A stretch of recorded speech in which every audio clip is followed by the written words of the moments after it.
علامہ مدنی صاحب، آپ کی خدمت میں ایک شعر سنانا ہے، فارسی کا ایک شاعر ہے، کیا خوبصورت شعر ہے۔ ناخنی برسر زبان دارم واہ، کہ بے ہر جا دلیست خستہ اوست۔ ایسا لگتا ہے کہ میری زبان پہ ناخن لگے ہوئے ہیں، اللہ، میں جس سے بات کرتا ہوں اس کو زخمی کر دیتا ہوں۔ کتنی بھیانک صورتحال ہے یہ۔ اور ایک اردو کے شاعر نے کہا کہ جس سے بات اس نے شکایت ضرور کی۔ تو اللہ تعالیٰ ہمیں پناہ دے ایسا ہونے سے۔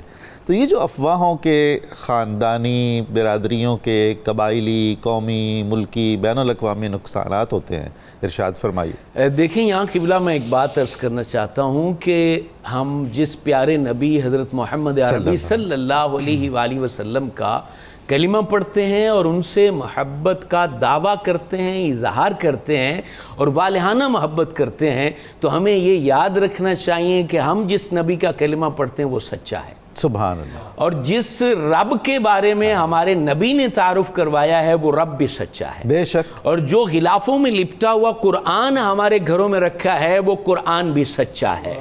ہم جن اصحاب کی تذکرہ کرتے ہیں وہ اصحاب بھی سچے ہیں، اور ہم جن اہل بیت اطہار سے والہانہ عشق کرتے ہیں وہ اہل بیت بھی سچے ہیں۔ تو پھر ان کے پیروکار جھوٹے کیسے ہو سکتے ہیں؟ کیا بات! ان کے پیروکار افواہوں کے اوپر کان دھرنے والے کیسے ہو سکتے ہیں؟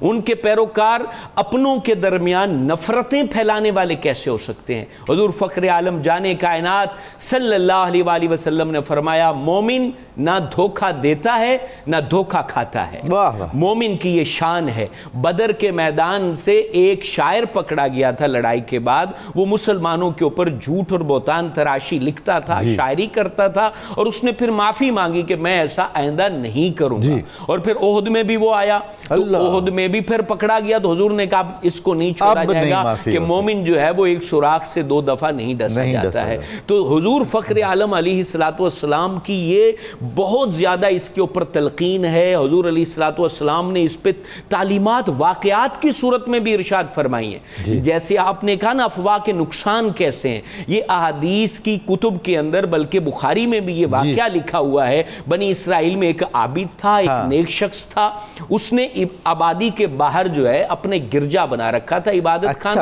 اور وہاں وہ اپنی عبادت میں مصروف رہتا۔ ایک برے دل کی جو خاتون تھی، اس نے اس نیک بندے کو اپنی جانب مائل کرنے کی کوشش کی، دعوت گناہ دی، اس نے منع کر دیا کہ میں اللہ تعالیٰ سے ڈرنے والا ہوں اور میں اس جانب توجہ نہیں رکھتا۔ اور اس خاتون نے کیا کیا، ایک بچے کو جنم دیا، اور وہ بچہ گود میں اٹھا کے لائی، اور اس نے آبادی کے لوگوں کو اکٹھا کیا اور ان کو کہا کہ یہ جس کو تم نیک سمجھ رہے ہو اس بندے کا یہ بچہ ہے، اور اس نے میرے ساتھ گناہ کیا ہے جس کی وجہ سے یہ بچہ پیدا ہوا ہے۔ اب لوگوں نے اس افواہ کی کوئی تحقیق نہیں کی، وہ سارے چڑھ دوڑے، انہوں نے اس کا عبادت خانہ گرا دیا، اس کو زخمی کر دیا، خون میں وہ تربتر ہو گیا۔ ایسے ہوتا ہے کہ بعد میں پتہ لگتا ہے کہ یہ بندہ تو جی بے گناہ تھا، پولیس والوں نے مار مار کے اس کی تباہی کر دی، اس کا نام تباہ ہو گیا، عوام اس کو مار مار کے، اور پھر اس کا فیصلہ، پھر ہماری چونکہ عدالتی نظام ایسا ہے کہ فیصلہ بھی 5 سال کے بعد ہوتا ہے، اور اس میں خبر چل رہی ہوتی جی وہ فلانا بندہ تو بالکل ٹھیک تھا، یہ تو غلط فہمی تھی اور غلطی سے یہ بڑی آپ حوصلہ افزا بات فرما رہے ہیں کہ 5 سال بعد ہو جاتا ہے فیصلہ۔ ہاں، کچھ ایک صفر ساتھ لگا لیں۔ ہاں، یہ بات آپ صحیح کہہ رہے ہیں، وہ صفریں تو جتنی بھی لگا لیں افسوس کا مقام ہے۔ اب معاملہ یہ تھا کہ بعد میں اس بندے نے کہا، جب اس کا عبادت خانہ گر گیا، وہ زخموں میں چور چور ہو گیا، وہ کہنے لگا کہ مجھے مارا کس معاملے میں جا رہا ہے، تو کہا کہ یہ تمہارے اوپر الزام ہے۔ تو آپ نے، اس بندے نے، حضور علیہ السلام فرماتے ہیں، وضو کیا، اللہ کے حضور سجدہ ریز ہوا،